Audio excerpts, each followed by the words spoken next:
Hey thieves. Good morning, good afternoon, good evening. Um, I can't even tell if it's turned on. Is this turned on? Oh, it is. I'll tell you what, I was going to do it back there. I'll do it up here. Whatever, using my phone at the moment. Um, Hope you're doing well. Interesting days we're living in, right? Oh my gosh. Oh my gosh. Um, the 14th is going to be interesting. Ah, uh, really kind of should be a no kings day, right? I'm thinking, Lordy be, a parade, a military parade. Isn't that what North Korea and China and Russia do? Isn't that what autocrats and dictators like to do? And to have it on his birthday. Wow. Talk about someone who's really insecure, who needs his toy tanks and missiles to feel strong and powerful. Wow. Let's destroy the beautiful streets of D.C. I love my Washington, D.C. Grew up in that area. Ridiculous, stupid parade. And I'm not about to glorify the military. I will honor our servicemen and women, but I'm not going to glorify any kind of war. There's no victory in war. And to parade instruments of death and destruction and be proud of it, glorify it, ain't happening in my heart. And then the timing's all really great because here we have this use of, National Guard, military power in LA. Timing's perfect. Get to show how strong he is. No, he's very weak in my eyes. Really what began as a peaceful protest in downtown Los Angeles quickly spiraled into this full-scale federal crackdown. Rubber bullets, flash grenades, tear gas, and federally activated National Guard descending not on an enemy nation, but on American citizens. But we're being invaded. Enough with the hyperbole. And the spark to all this, resistance to the latest ICE operations that swept up, 118 individuals, many at courthouses and clinics, violating the trust of really sanctuary spaces. But the most jarring isn't just the brutality, it's that this violence erupted in neighborhoods where Latino voters helped Donald Trump reclaim the presidency in 2024. And this is a narrative we're not really hearing much, so I'm going to address it. I sit with that thought for a moment. The very people who tipped the scales towards Trump, especially Latino men who supported him by a historic 54% margin, are now on the receiving end of his administration's most aggressive domestic military maneuver in years. It is betrayal, plain and simple. Betrayal not just of political loyalty, but of democratic norms, constitutional restraint, and human dignity. In the wake of coordinated ICE raids across Southern California, demonstrations rose organically, centered in heavily Latino communities, like Paramount, of course, LA, parts of Long Beach. Protesters came not with weapons, but with signs. Not with malice, but with memories. Memories of loved ones being deported, detained, and disappeared without due process. But when the federalized National Guard was sent in without the consent of California Governor Gavin Newsom, the message was clear. Dissent would be crushed, not addressed. Mayor Karen Bass, I believe is her name, condemned the deployment, calling it deeply un-American. Governor Newsom declared it a cruel political operation, warning it undermines states' sovereignty. But Trump's order stood. More than 4,000 troops now under federal command patrol civilian streets like an occupying force. Such overkill. But got to show the force, got to show the power, and this all leads well into our great parade on birthday celebration this coming Saturday. A young protester in LA was struck in the chest with a rubber bullet outside the ICE staging zone and told ABC News, I didn't come to riot. I came to remind them that we have rights. And that bullet wasn't just rubber, it was a message. And that message was comply or be crushed. When I was in Bethlehem, in Israel, back in 2012, I got stuck in the city of Bethlehem overnight. I didn't make it through the checkpoint in time because you see the Israeli army, the Israeli government basically keeps the Palestinians who all live in Bethlehem sequestered behind those walls that surround Bethlehem. And they can only go out through Israeli military checkpoints. I didn't get out in time. So I was there for that evening, and there was some protesting going on among the Palestinians.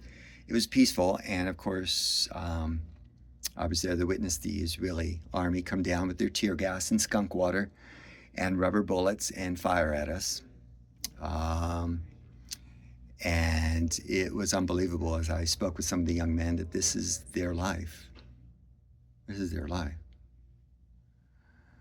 What Trump is attempting here is bigger than immigration enforcement.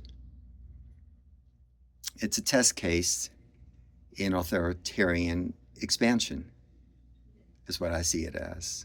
An effort to redraw the boundaries of presidential power by federalizing the National Guard over objections of the state.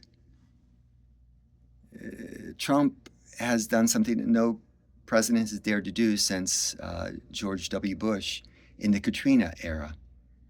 Deployed troops against the will of elected local leaders. This isn't leadership, it's political bullying. I thought Trump was all about states making a decision and having rights, but no, not when it doesn't serve his purpose. And make no mistake, it's personal for Latino communities. The ICE operations aren't targeting cartel leaders or fugitives. They're going after fathers picking up kids from school, mothers doing immigration check-ins, patients visiting clinics. And now when their friends and neighbors take to the streets in protest, they're being arrested. They're met with military-grade suppression. This issue is to Latinos what the dismantling of DEI programs is to Black America. It's something, a rollback of rights under the guise of order. No. In both cases, marginalized communities are being told that their demands for dignity are somehow dangerous. That their visibility, their protest, their voice is a threat. That isn't democracy, dear friends. That is control. Okay? The 2024 election delivered a massive political realignment. Trump made historic gains with the Latino voters, especially men under 40. That cannot be denied.